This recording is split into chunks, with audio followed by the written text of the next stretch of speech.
Cette table de jardin appartient à une cliente et on me demande de lui donner un léger coup de propre.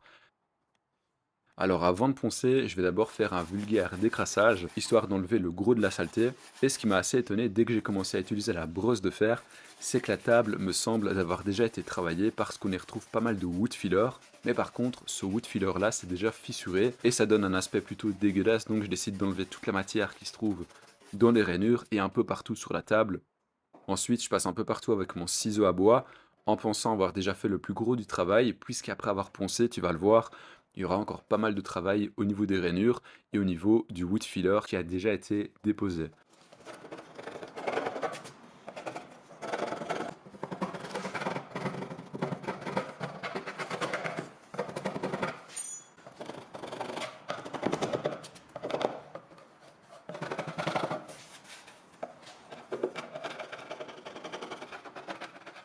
Et là, c'est le moment de poncer, on va éclairer la vision de ce qui ne va pas sur la table. Et d'ailleurs, par rapport à la ponceuse, je vois souvent des gens qui ne savent pas ce que c'est la taille de l'abrasif. Là, par exemple, je commence à utiliser un 180 que j'ai rapidement changé pour y mettre du 60. Mais le chiffre 60, il y en a vraiment beaucoup qui ne savent pas d'où vient cette valeur. En fait, à la toute base, c'est le nombre de grains qui sont déposés sur 1 cm². Donc 60, ça signifie qu'il y a 60 grains sur 1 cm². Et forcément, avec le temps et de marque en marque, cette valeur, elle a un peu changé. Si tu prends un 180 avec la marque Festool et un 180 avec une autre marque, on voit directement qu'il y a une différence de rigidité entre le 180 Festool et le 180 d'une autre marque.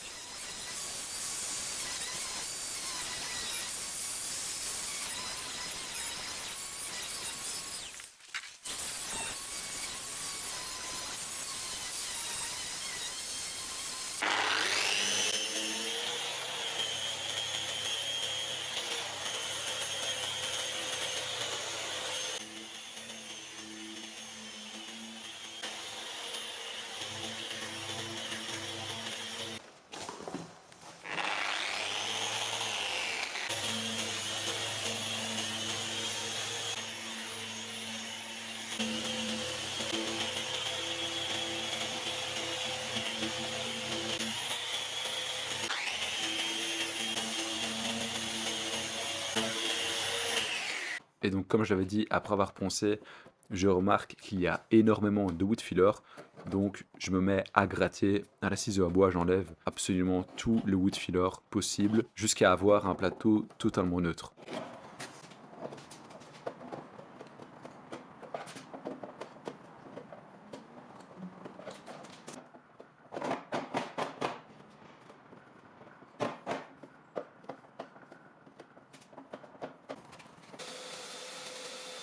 Bon, alors là, j'ai eu un gros fail.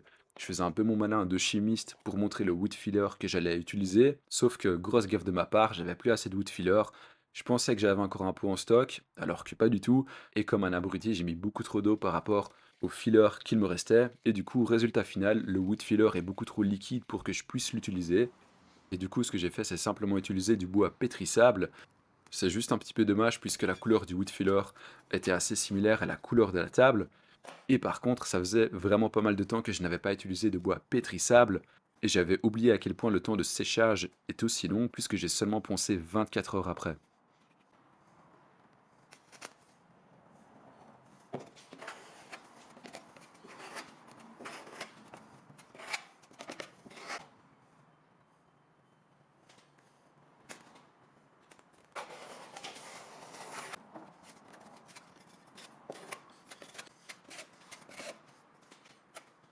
Alors quand tu vois la table, tu te demandes peut-être quel est le type de bois de la table. Alors franchement, je suis pas certain, mais je pense que la table est composée de plusieurs types de bois, et c'est certainement une recomposition faite par un vieux menuisier dans le passé. À certains endroits, lors du ponçage, il y a énormément de poussière, comme si c'était du Douglas, donc très tendre, et à d'autres parties de la table, le bois est beaucoup plus dur, donc certainement du chêne, mais sans aucune certitude.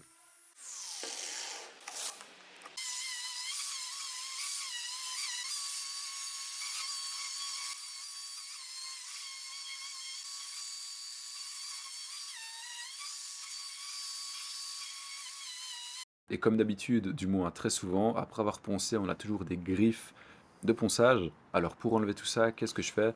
Je prends simplement une loque humide pas trop humide non plus, histoire de ne pas faire pénétrer l'humidité dans le bois. Et on va venir humidifier la table, histoire de faire relever la fibre du bois. On attend que ça sèche et ensuite on vient reponcer pour un ponçage final. Et peut-être que tu te demandes combien est-ce que j'ai facturé cette légère remise à neuf de la table. Alors étant donné que c'est une cliente qui est très fidèle et qui insiste sur le fait de laisser les imperfections qui ont été faites avec le temps, en précalculant mes heures, j'ai demandé uniquement 150 euros. Alors c'est vraiment très très peu, mais la cliente m'a déjà demandé de faire pas mal de nettoyage comme je viens de le dire. Et dans ce tarif-là, évidemment, j'ai pas compté la TVA. On a fait ça de main à main. Alors pour le traitement de la table, je vais utiliser une huile incolore et pour extérieur donc, qui est dédié à rester, sous la pluie durant toute l'année. Alors évidemment, certains vont me dire qu'avec le temps, la couleur va quand même changer et que le bois va quand même travailler. Je sais, mais ça, c'est quand même spécifié à la cliente lorsqu'elle paye. Et je vais simplement procéder au pinceau au lieu de procéder au rouleau, puisqu'au rouleau, je trouve que ça fait souvent un aspect beaucoup plus mat et qui est pas du tout agréable au toucher. Même si après je ponce à la main avec un abrasif léger, je trouve qu'on garde toujours cet aspect très mat à cause du rouleau. Sur cette chaîne YouTube, c'est la première fois que je propose une vidéo, donc je n'avais vraiment pas pour objectif de m'attaquer à une création plus ou moins folle. Pour une première, je voulais simplement faire quelque chose d'assez soft, sans que ce soit forcément un casse-tête. En tout cas, si ça t'a plu, abonne-toi à la chaîne, et j'espère que cette première vidéo t'aura plu.